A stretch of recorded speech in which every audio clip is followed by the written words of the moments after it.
All right, I guess we'll get started, and when people come in, they'll catch on. But there's a lot of content. So Brad Willson, lead game designer, Virtual Heroes, been doing it for 10 plus years. We do everything from military, healthcare to miscellaneous nuclear facilities, NASA, stuff like that.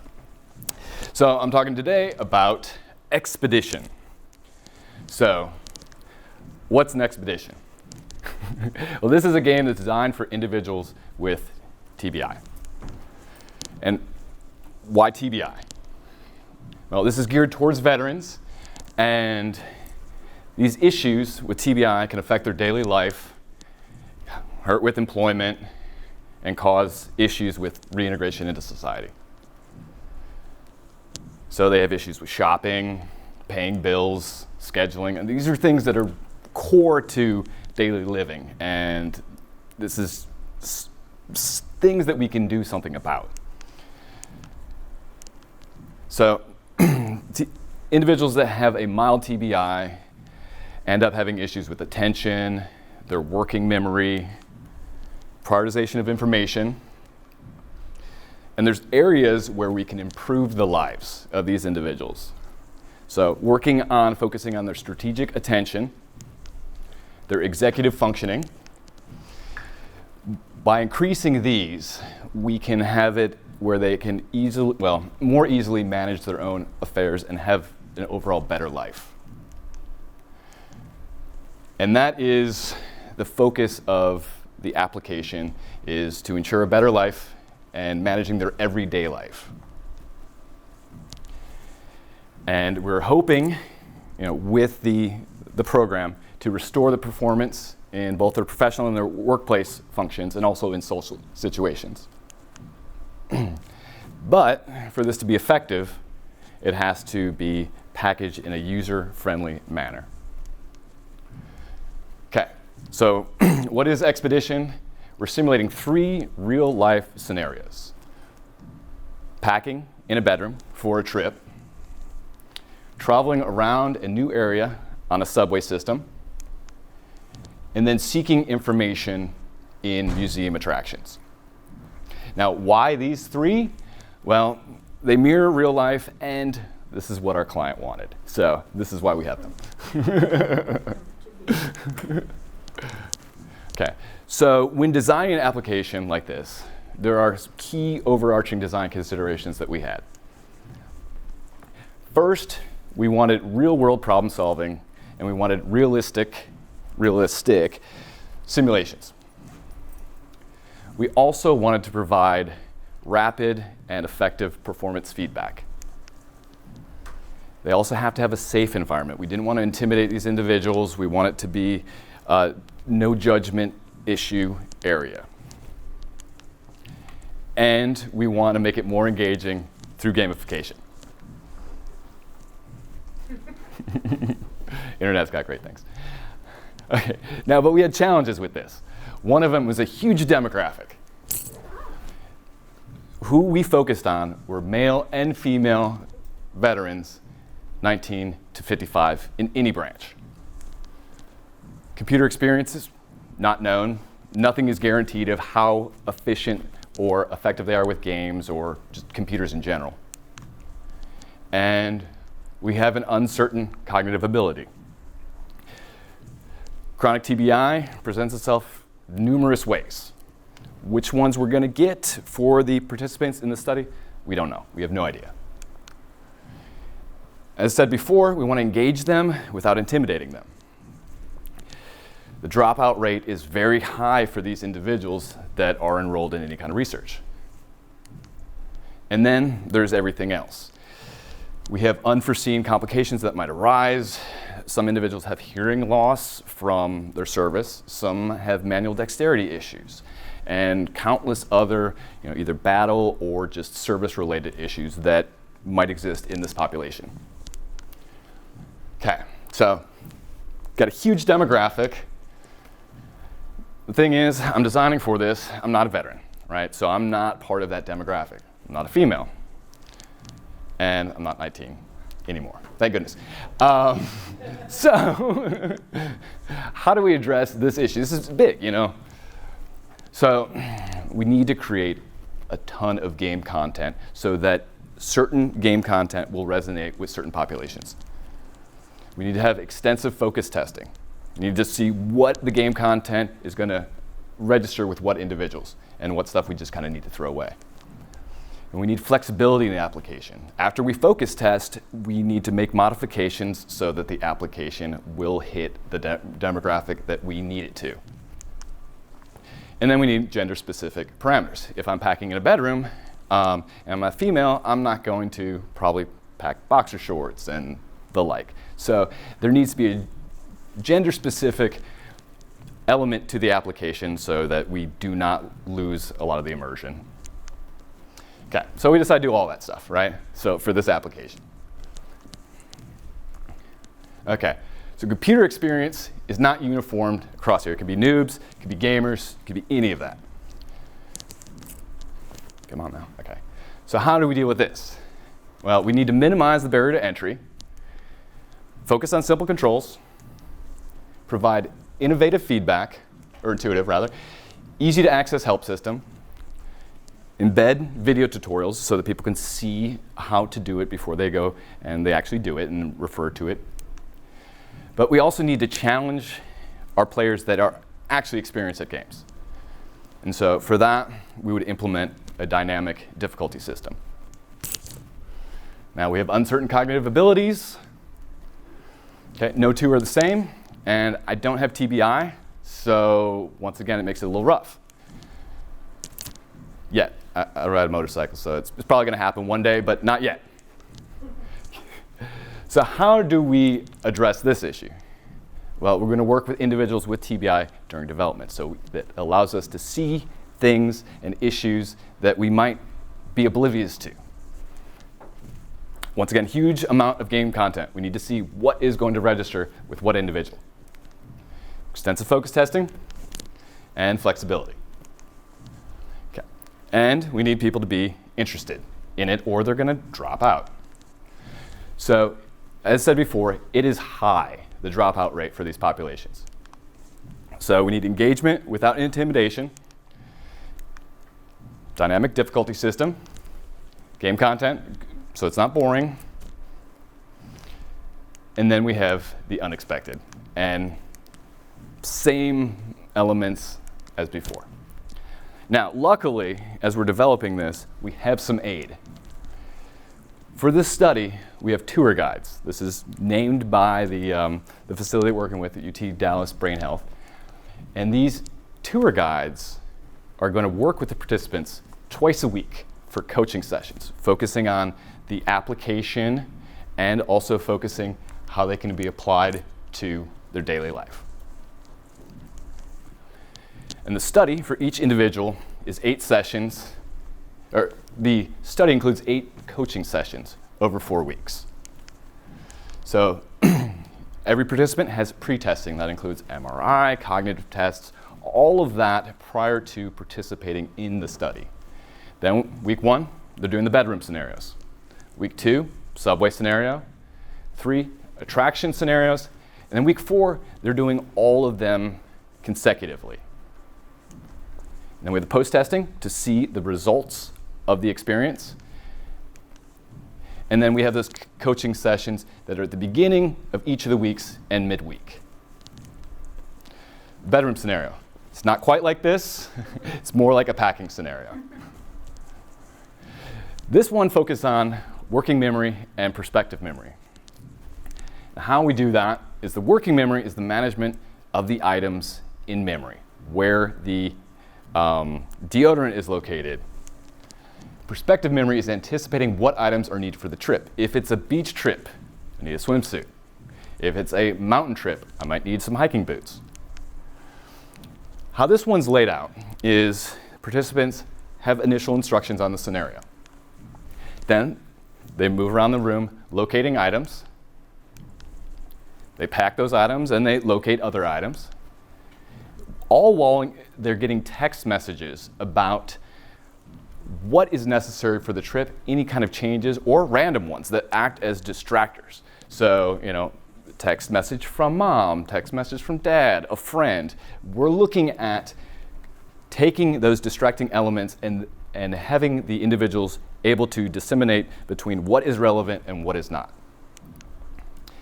Once that is done on a scenario, they're finished, and they get an evaluation screen to see how well they did.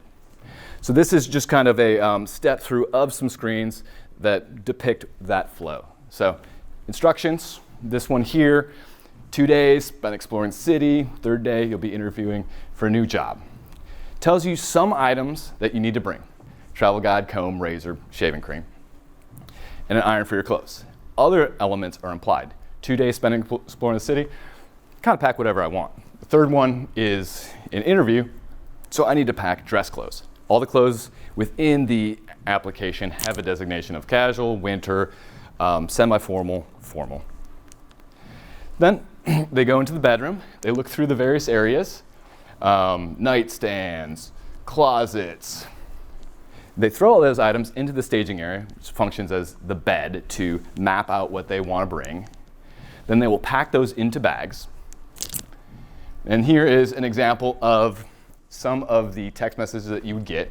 Some spam from banks, something about, something from your mom, something from your dad, your airline schedule.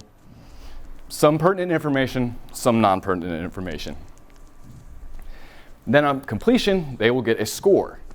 I'll go into how the scoring works a little bit later, but it's a 3-tier system. And then from that, they will get a more itemized level of performance of what they did right, what they did wrong. And they'll have the opportunity to continue, exit, or replay the scenario. So how much content that we create for the bedroom scenario? This is an image of how the database looks. So we have 10 difficulty levels, 120 scenarios, and 220 packable items. Next, we have the subway scenario. It's not quite as crazy as this. It's Tokyo, rush hour. More like this. This one focuses on planning and execution. Once again, start with the instructions. Then you have to do a trip planning. Then you have to execute the plan, all while getting text messages about the current route, any changes. And then you exit the station. And then you get evaluated. So this is what the planning phase looks like. This is one of the more complicated levels that has all the different tracks that you can go on. You'll get instructions on what you need to do. This one here, they need to plan it in 13 minutes, 25 seconds. At most, they can spend $2.20. They need to plan that out, make it work, and then they need to execute it. So we modeled these elements of the station, 3D avatars. As a note, all this is done in Unreal 4. And it's deployable via a launcher system. You get to go in the subways, get to check the map while you're going there. And you also get to take into account your money and your spending. And then you get out. And then your evaluation screen looks like this, what you planned, what path you went, and other scoring elements. Okay. So, what do we create for this? We've got 5 individual map configurations, depending on difficulty, 10 difficulty levels, and 60 scenarios. Okay, now the attraction scenario is the last one. It's not quite this scary. I think this guy's seeing the face of God. I don't know what's going on there. This one focuses on attention and delayed memory. Once again, trip instructions, you visit the attractions, you visit an exhibit, visit a display, you view panels, all while getting messages, and then you get tested on information. Here's an example of this. Visit a sauropod display at the Jurassic period, in the age of dinosaurs, and visit multiple other ones, and then you'll ask questions about those. So choose your location, you go to the areas. This is showing you just arriving into an attraction, and then you select the exhibit that you want to go to. And then once you're in an exhibit, you'll have the displays, And then on the displays, you'll have the display information. Now, all of this is populated by a database, so it can be changed quickly and easily. These images are actually pulled from the web, so you can just type in the URL and change them. And then they get tested. And the same thing, the test questions are created by UT Dallas for the assessment of the individuals. Okay, so we have 6 attractions, 28 exhibits, 114 displays, and 1,071 panels of information. So, fair amount of content. So we've got the content element there. We have some basic game mechanics. Now we need to figure out what is going to make each of them difficult. So in the bedroom, the number of areas to explore. So at the very beginning, it would just be a drawer, maybe a single dresser, single drawer. And then we increase the areas that they have to explore. Open up the closet, open up a bathroom. Now the desk has 3 drawers instead of 2. Number of items to pack. Number of bags to pack. Every bag that we look at, a suitcase from a backpack to a duffel, has a different configuration. You can put more in a suitcase than you can in a backpack. Number of activities for packing. If you have to go on a boating trip or you have to go on a skiing trip. And then time constraints. So the individuals will have a certain amount of time that they have to complete these activities in. Sometimes the itinerary will change. They'll get a text message that says, instead of going to the beach trip, now we're going to the mountains. And the player has to adapt to it. And we also have the distraction element. So things like cars driving by in the bedroom, or neighbors being loud. The intensity of such a distraction, the frequency, is something that we account for in difficulty. Subway, monetary constraints, how much money you have to travel. Time constraints, same thing. How long you're going to have to wait each station for the subway. Their arrival, how complex the routes are, you saw on those 5 maps. Dynamic changes as well, and distractions. And then on the attractions, number of test questions. How many questions are they going to get at the end, and the material?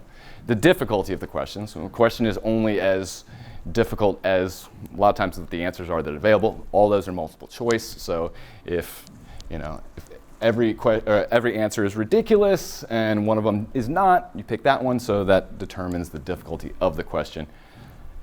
Number of areas that you're required to visit. Time constraints, dynamic changes, and distractions. Okay, so we figured out the content, we figured out how we can assess the difficulty. Now, how do we tie that together? So we want to make sure that the player has the challenge that they need, right? They want to move to the most appropriate level as quickly as possible, but then we need a variation once they're there.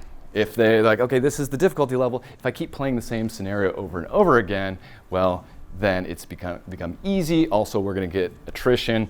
We want to minimize that as much as possible. So all the scenarios have a rating on them, 1 to 10. 1 is the easiest, 10 is the most difficult. Then we have something called a player proficiency. We score it on a scale of 1 to 100. Here's an example of this. It's actually stored per scenario type. So Marcia here, 62 proficiency in the bedroom, 10 in the subway. So based on the mechanics, she's really doing the bedroom pretty well, subway not so much. Based on how the player does on each scenario, they get a scorecard, a performance rating. It goes red, green, and gold. Red pretty much is you've completed the scenario, good job. It's almost like a participation award. Green, you completed some of the objectives, but not all of them. And then gold, you've completed everything. Great. So the players get that instant feedback. They get to see what they did wrong and what they need to do to improve next time. So what do we do with that information? Well, this is where it gets kind of mathy, and the important takeaway isn't necessarily the math, but the final proficiency is whatever they started with plus the target proficiency minus the starting proficiency times score velocity. Okay, that's a lot of craziness to say based on how well they do. red, green, gold. It's how their score is going to get moved. If they start it with a, say, 60, and they do really well, we're going to bump that higher up. If they do really poor, well, maybe 60 is a little bit too high for them, and we're going to push that down. Now, the velocity is how quick it's going to go up and it's going to go down. That's something that we can adjust within the database. So based on focus testing, we make those adjustments so that it's accurate and it works for the most amount of people. So we got all that stuff. Now we need to test it. We need to refine it. We need it to work for the demographic. OK, so it's part of a study. So once the study starts, it's pencils down. We can't do anything. So we have to make sure that everything is set and ready to go before it begins. So we created a tour guide tool. So a tour guide tool is for initial focus testers and early participants to play through the application, and the tour guides will assist them, and they have access to the data coming from that. Well, it needs to measure and report it, and it needs to do it in an intuitive way, because these are clinicians. We're not looking for mathematicians. We're not doing extensive data mining here. They need to be able to ingest it, interpret it, compare it, and then adjust parameters in the database so it does work for more individuals. And they need to be able to make notes about the participant activities and behavior within the database so they can be accessed by other people. So what we created here is a guide tool that shows a list of all the groups. They group individuals in different areas, what stage they're on, right? So is it a week 1? Are they in the bedroom? Are they in the attraction, which is week 3? Are they on the one where it's all of them? What day number of the study? And then you can dig deeper, right? So this player, they're male. And here's the proficiency for all of the different scenario types, and they've played for 20 hours and 55 minutes. And then you can dig even deeper. So in the bedroom scenario, here are all the different scenarios that they played. Here's the date, here's the score.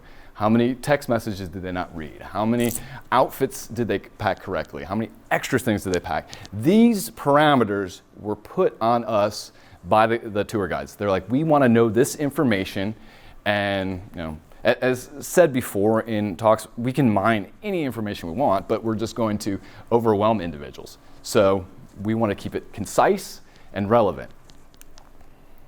So here's an example of session notes. They can go through and take any note that they want. And the beautiful thing about that is that if the tour guide changes mid-study, other people can access that information and make adjustments to it.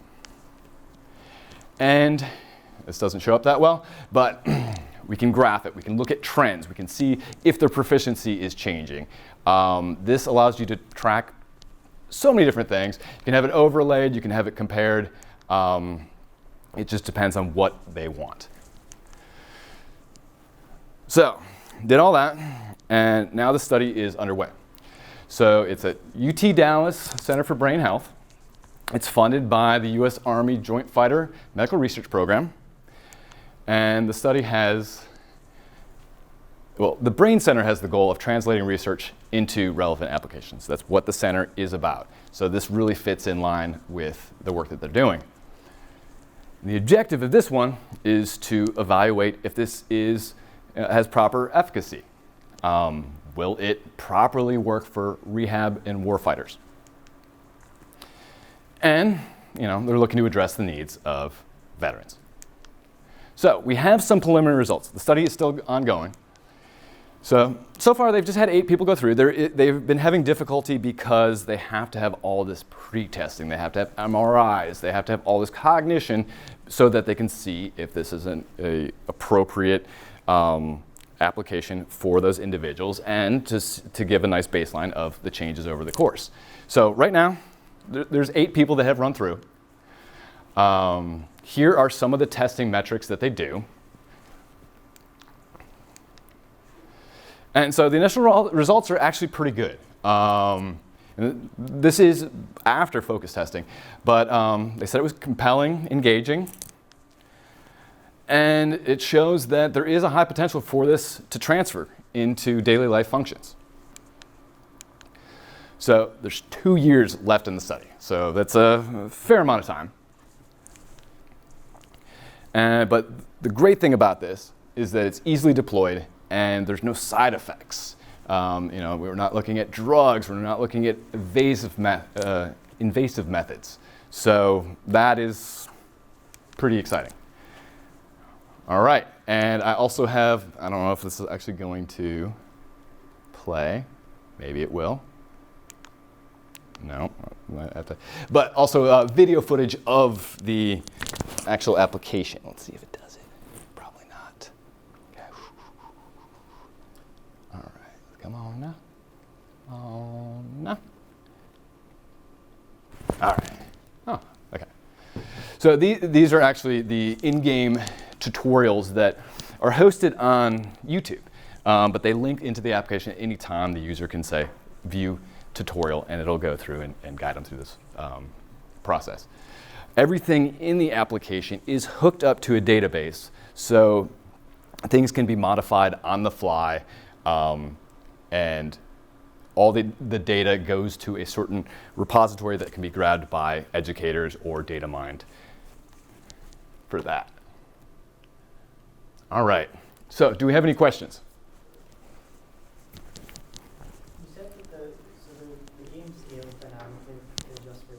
Yes. Is that adjusting difficulty in terms of their ability to do the tasks, or also on their computational skills? Not necessarily on the computational skills. The computational skills kind of affect just how they're going to perform the tasks, right? So if they have issues with just the initial application, then their score is not really going to raise because they're not going to be able to complete all those tasks. So it's based on their performance. And so going through the difficulty parameters, those are the things that we modify as the scenario becomes more difficult. And a difference between a 3 and a 5. And so based on how well they do on a 3, that's going to determine if they're moving up to a 4. It's like they need a little bit more challenge. Or it's like, let's stay at 3, or maybe this is too much, let's go at 2. Okay, so there's not a way they kind of check they're struggling because of their technical ability? Right, and so that's where the coaching sessions come in, right? So we had, during the focus test, we actually had a funny issue with that, and it was also a kind of misinterpretation. But they did the bedroom scenario, and they're packing stuff. And so what you do is you grab the things from the drawers, and you put them on the bed. And then from the bed, you put them in the suitcases. Well, this person didn't understand that last step. So he packed everything onto the bed. And he's like, okay, I'm good to go. And then he would end the scenario, and then he'd be like, how come I got, no score at all? How come this says, I'm doing poorly on that? And by working with the tour guides and looking through the data, we saw what the issue was, and we were able to modify tutorials accordingly prior to it going to the study phase, but also just directly being able to talk with those people, because everybody has their own individual hurdles. And there's life hacks for each individual. Some people are going to benefit from being able to prioritize because they have problems with that. Other people might be great at prioritization. They just have a problem with keeping track of items. So that's where, with cognition issues, no one's the same with this, and so it makes it a little tricky, but the fact that it is flexible and that we do have the human element, which I think that if we didn't have the human element associated with this, it would be a big disservice. And the great thing is with the human element, a few of them actually have TBI themselves. So that helps with just kind of an identification, a little bit more of the empathy to get that in place.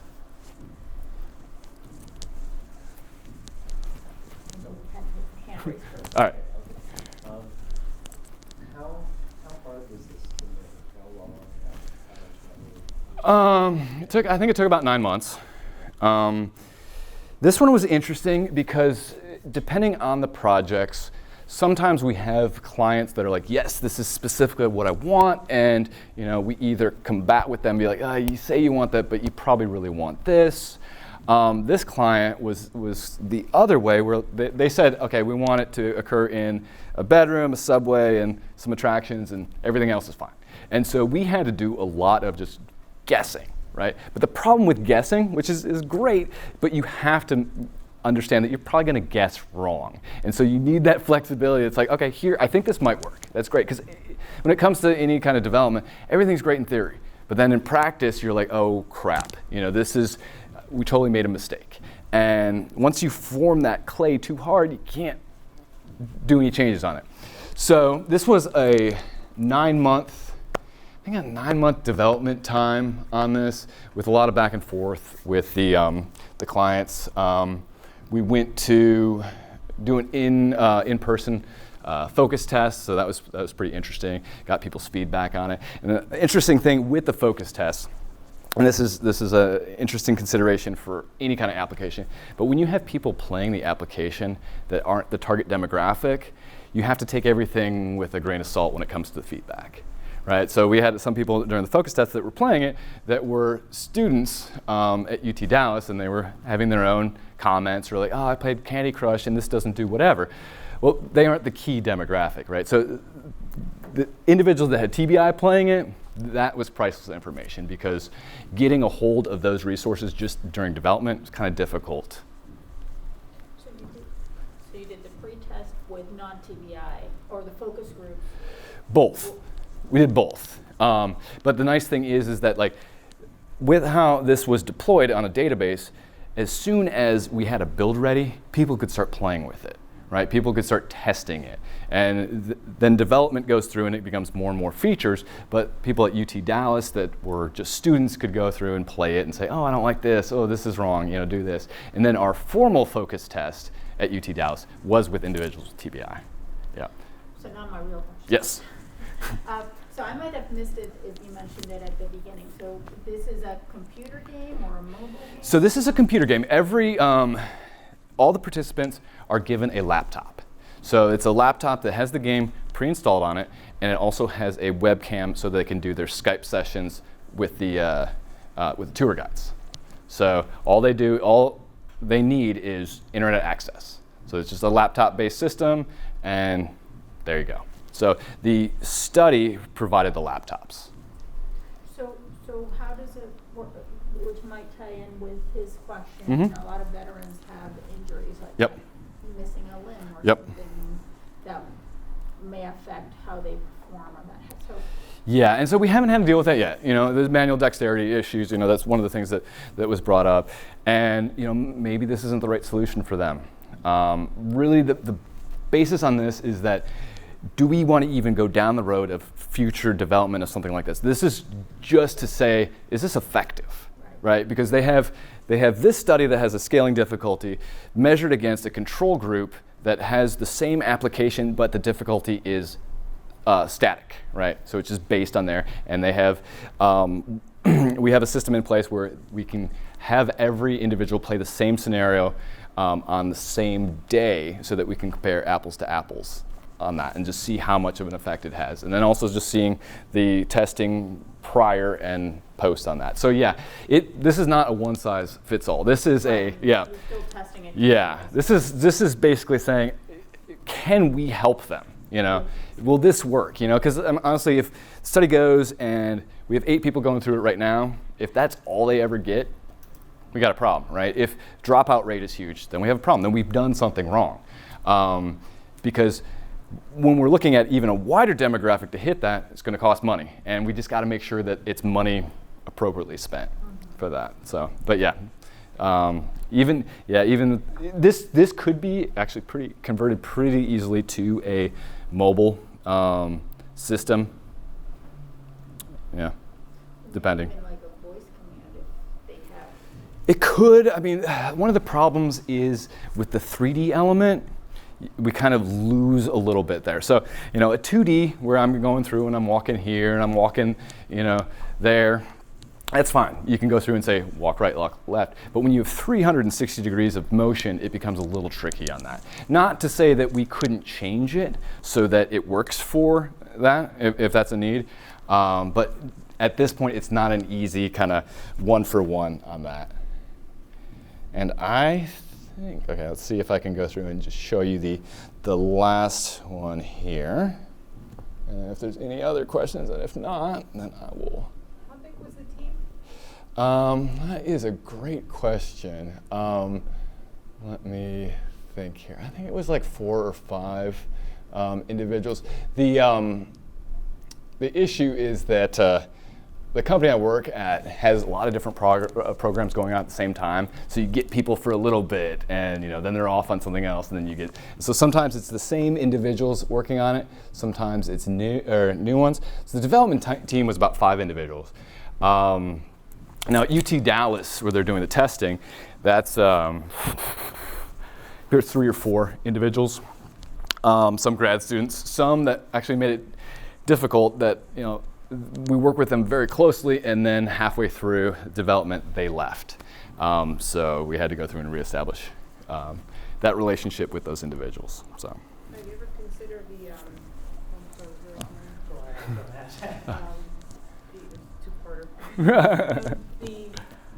Having like a formal clinical study where you can get FDA approval for this to go through, where it can actually be recommended by doctors, recommended as a Maybe but more testing is going to have to be done. Like we have to know that it's worth going through that effort to ensure that, like, based on the outcome of this, in 2 years we'll see, yep, this is actually something that we need to pursue.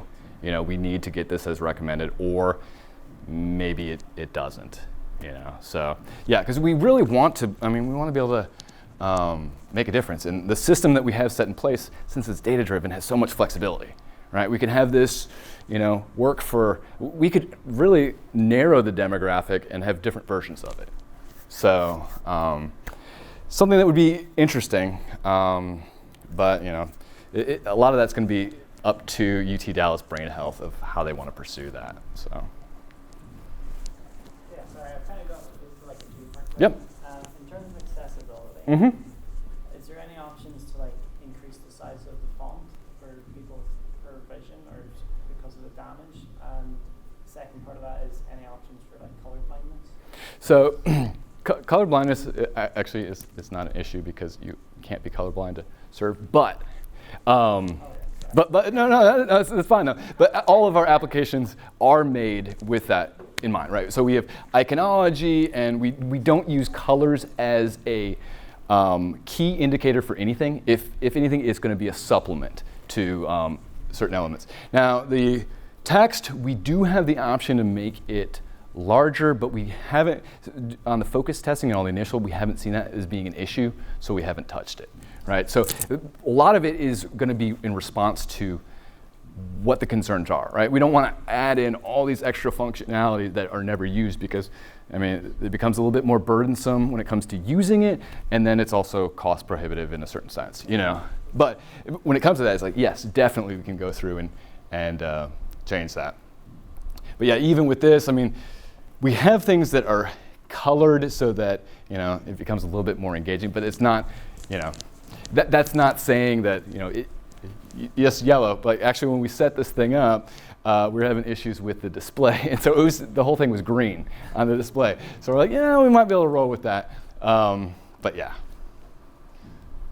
Yeah, because it was the only reason I asked was the grading of your result as red, green, and gold. Yeah. I know that some colorblind people just have no association with color. Yeah. In terms of positiveness. Yeah. Now, the RedGreen Goal is actually our internal element. What we have on that, and it might show it on this tutorial, but it's a star system, right? So it's 3 stars, great, 2 stars, and then 1 star. So we call it, internally it's gold, but that equates to the player's a 3-star rating on that. Yep. Yeah, and so these questions are all in the database, and you can create as many tests, and we link them with specific scenarios. And a thing that was interesting is that they didn't want, based on this, to get shown what things you got wrong. They just want to say you got this out of that. So it encourages replay, but also there's not a learned behavior that goes on there. So we can potentially reuse some of those questions for other tests. But all of this is data driven. Here's your, there's, okay, that's 1-star rating on that. In this museum one, at least, there's a lot of kind of quick movement transitions. That's because I sped it up, for the tutorial because it's kind of boring, But yeah, well, no, you have control over the, as like in a first person, you have control over how much it where you move to, right? And so we can dampen that, right? So with a certain level of effort, instead of going this far, you're going this far. It looked like when you were going between some of the placards. Mm-hmm. Yeah, and so that it does move you because you can use the arrow keys just to go to the next one and to the next one. And so the timing is exaggerated just because, it's boring. From a tutorial action for players to make it go too slow. Yep. Is there like a typical play time that they subject? They have, I think they require like a half an hour a day on that. And so some scenarios take longer, some take less time. And some people just kind of get distracted, like especially when it comes to the attractions. Some people will go there and just look at everything, and there's so much information there. And they're like, and that's actually an interesting thing when it comes to what they're assigned with doing and what is available. So, an individual really likes dinosaurs, that's a distraction, and we tell them they need to learn everything about air and space, and they're like, I don't care about air and space at all, right? And so they're spending all this time in the dinosaur museum. Well, this is teaching them, kind of inhibition, control, and being able to not just react to certain things. So, all right, and I think that might be it. All right, thank you so much.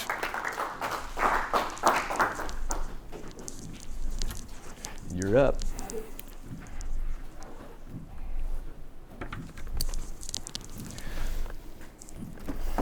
And I will help you set this up if you need it. It's an interesting web of stuff. So you said the HDMI did not. It did not work for me. That doesn't mean that it won't work for you. Yeah. It's this cable right here. Shoot. Yeah.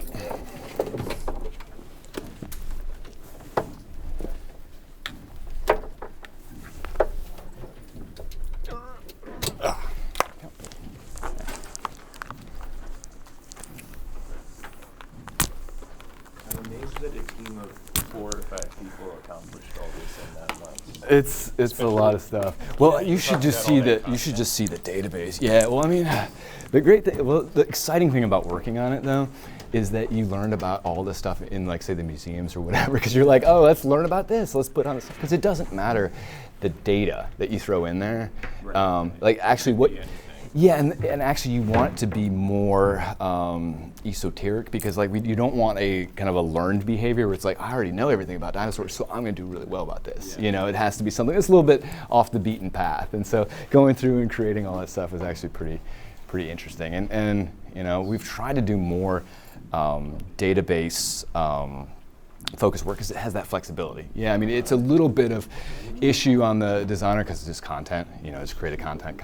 But the great thing is that we can deploy a game like this that can be modified. Like UT Dallas, if they want to go through and conduct a totally different study, they can change these parameters. Right. They can change the attractions. Could make like custom. Yes, exactly. Yeah, because all that stuff gets pulled, and now all that data is being hosted on an Amazon web server. And so it's secure, because with the study data, everything has to be secure, so there's no security breach and things like that. But we have our own internal database on that so that we just have access to that information. But yeah, it's... No issues with Amazon having access to the data?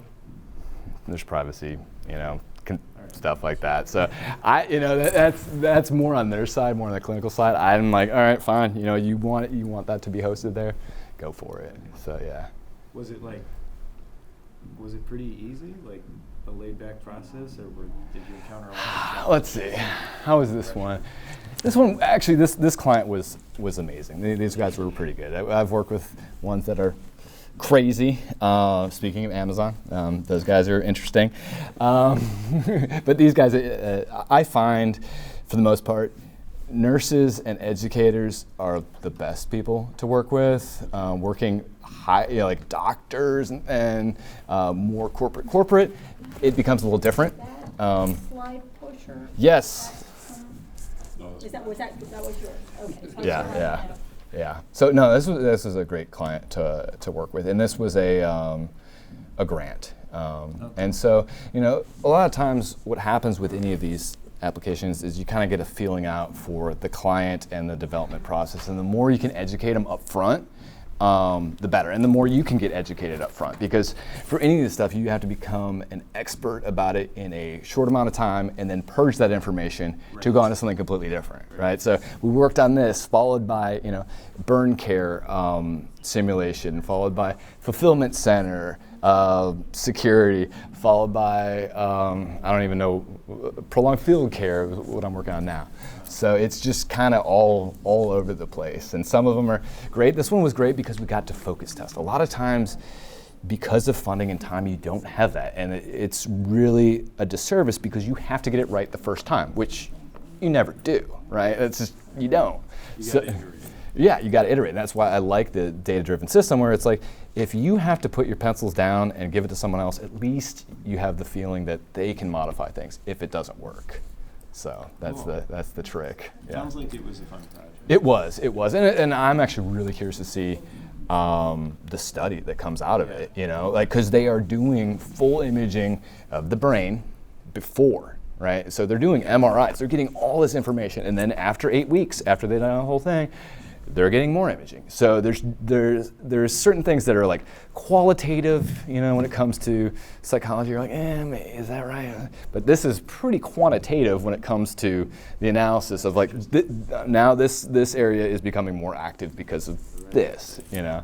And they're hoping to run. I think the participant is 120 individuals that they're looking to run through it over the course of 2 years. So I imagine if it moves forward, you'll have to worry about 508 compliance and stuff. Depending, the problem that thank you so much, sir. With I think this is your phone. oh yeah, thank you. With 508.